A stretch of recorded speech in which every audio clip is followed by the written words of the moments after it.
Daily news, daily fun, daily money income కోసం hit TV app ని download చేసుకోండి. Welcome to Suman TV. ఆంధ్రప్రదేశ్లో పోలీసుల యాక్షన్ షురు. ఎందుకంటే రఫ్ ఆడిస్తున్నారు పోలీసులు. రఫా అని చెప్పేసి కత్తులు పట్టుకొని తిరుగుతూ ఉంటే చట్టాన్ని తన చేతుల్లో చూస్తూ ఉంటే పోలీసులు ఊరుకోవద్దని చెప్పేసి సాక్షాత్తు deputy chief minister Pawan Kalyan గారు ఆదేశించారు.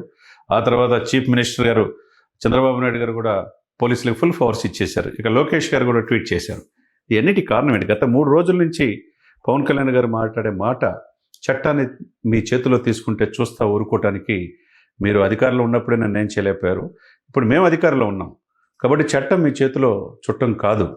ఎవరైనా rule is rule, rule for all అని చెప్పేసి చెప్పారు. అధికారులకు ఒక భరోసా.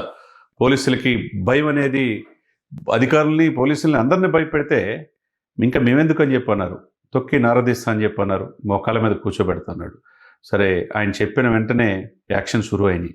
ఎన్నిటికి వెంటే ముందు గత 2 నెలల క్రితం భీమవరం డిఎస్పీ జయసూర్యని బదిలీ చేయమని ఆయన మీద సెటిల్మెంట్స్, తర్వాత అనధికార ప్యాకాట్ క్లబ్స్, కోడి పందాలకి పర్మిషన్స్ ఆడిస్తున్నారని చెప్పి ఆయన మీద సాక్షాత్తు డిప్యూటీ చీఫ్ మినిస్టర్ గారు డీజీపీకి లెటర్ రాశారు. అది పెద్ద సెన్సేషన్ అయింది. మరి ఆ తర్వాత వెనువెంటనే టీడీపీలో వీళ్ళంతా కలిసి రఘురామకృష్ణరాజు గారు డిప్యూటీ స్పీకర్తో పాటు మిగతా నాయకులందరూ కూడా కూటమిలో వాళ్ళే. ఆయన మంచోడు, ఆయన సచ్చినుడు అని చెప్పారు. మరి అది పవన్ కళ్యాణ్ గారి మాట ఎందుకు నెగ్గలేదు? 2 నెలలుగా ఇంకా ఎందుకు దర్యాప్తు చేశారో కూడా తెలియదు.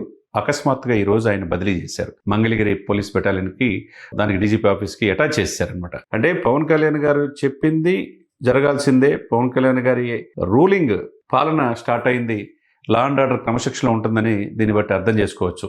ఎందుకంటే ఈరోజు భీమవరం డిఎస్పీ మీద జయసూర్య మీద వెంటనే మంగళగిరిలో విధులు నిర్వహిస్తున్న రఘువీర్ విష్ణుని భీమవరానికి బదిలీ చేశారు. ఎమ్మటే ఆర్డర్స్ జాయిన్ అయిపోయి రిపోర్ట్ చేయమని చెప్పన్నారు. దీన్ని బట్టి ఎవరైనా ఒకటే అనేది స్పష్టంగా అర్థమవుతుంది. గతంలో మనం చూసాం, తిరుపతిలో తొక్కిసలాట్లో సుబ్బరాయుడిని బదిలీ చేస్తే సుబ్బరాయుడిని సప్త సముద్రాలు దాటినా నేను వచ్చిన తర్వాత ఆయన తీసుకొస్తానని బెదిరించారు జగన్మోహన్ రెడ్డి గారు.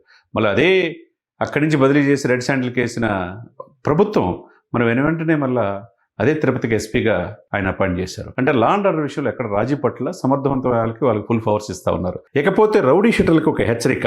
పెనమలూరులో పండు అనే రౌడీ షీటర్కి రోడ్డు మీద పోలీస్ ట్రీట్మెంట్ ఇచ్చి నడిపించారు. ఇక రౌడీ షీటర్లు ఇష్టం వచ్చినట్టు వ్యవహరిస్తే కుదరదని చెప్పి పోలీసులు బాహాటంగా చెప్తున్నారు.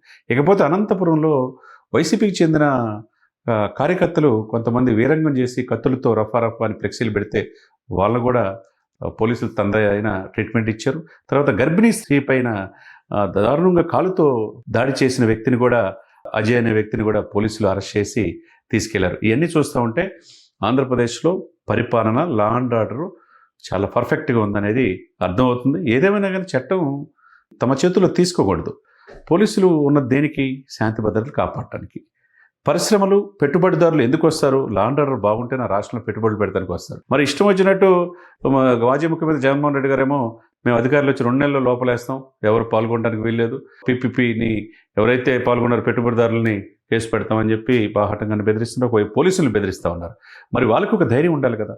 మేము ఉన్నాను, పోలీసుల జోలికి వస్తే ఊరుకునే ప్రసక్తి లేదని డిప్యూటీ చీఫ్ మినిస్టర్ గారు నొక్కి వెక్కానిస్తున్నారు. ఎందుకంటే ఆయన నిజ జీవితంలో ఇప్పుడు డిప్యూటీ చీఫ్ మినిస్టర్ అయినా ఇంతకుముందు సినిమాల్లో గబ్బర్ సింగ్ లాంటి సినిమాలు తీశాడు. పోలీస్ ఏంటి, పోలీస్ పవర్స్ ఏంటి, ప్రజల్ని పోలీసులు ఏ విధంగా కాపాడాలి, శాంతి భద్రతలు కాపాడినప్పుడే, శాంతి భద్రతలు కరెక్ట్గా ఉన్నప్పుడే పెట్టుబడులు పెడతానికి రాష్ట్రానికి వస్తారు. కాబట్టి ఇటీవల 12.5 లక్షల కోట్లు పెట్టుబడులు పెట్టిన 3,050 కోట్లతో 68 లక్షల మందికి ఉభయ గోదావరి జిల్లాలకు మంచినీటి పథకాలు ఇస్తున్న ఇవన్నీ ఏంటంటే సమర్థత ఉన్నప్పుడు, లా అండ్ ఆర్డర్ ఉన్నప్పుడు, సఖ్యతతో కేంద్ర ప్రభుత్వం ఉన్నప్పుడే జరుగుతుంది. కాబట్టి పోలీసులకి ఎప్పుడు లేని విధంగా ఫుల్ పవర్స్ ఆంధ్రప్రదేశ్లో ఉన్నాయి. దానికి పవన్ కళ్యాణ్ గారు జయసూర్య గారి పట్ల ఆ రోజు చెప్పింది ఆయన ట్రాన్స్ఫర్ చేయాల్సిందే విచారించి ఆయన మీద చర్యలు తీసుకోమన్నారు. మరి ఇమ్మీడియట్ గా ఈ రోజు ట్రాన్స్ఫర్ చేయడం ఏదైతే ఉందో పవన్ కళ్యాణ్ గారు తన ఆపరేషన్ స్టార్ట్ చేసినట్టే కనపడుతుంది. తన యొక్క మాటలే కాకుండా చేతల్లో కూడా ప్రభుత్వం ఆయన చెప్పింది చేస్తున్నట్టుగానే కనపడతా ఉంది. ఎందుకంటే ఆ రోజు పవన్ కళ్యాణ్ గారు ఇతని మీద చర్యలు తీసుకోవాలంటూ ఏమంటే రఘురామకృష్ణరాజు గారు జయసూర్యులు అంటే మంచి వ్యక్తి ఇంకొకరు ఉండరు అనటం, అట్లా కూటమిలో వీళ్ళ మధ్య అండర్స్టాండింగ్ లేదు అని చెప్పి అనుకున్నారు. కానీ ఇక్కడ పవన్ కళ్యాణ్ గారు చెప్పింది కరెక్ట్. ఆయనకు అనుగుణంగానే రాష్ట్ర పరిపాలన ఉండాలి. చీఫ్ మినిస్టర్ గారి మాట, పవన్ కళ్యాణ్ గారి మాట, లోకేష్ మాటలో ఒక్కటే అనేది దీన్ని బట్టి, ఈ బదిలీని బట్టి స్పష్టంగా అర్థమవుతుంది.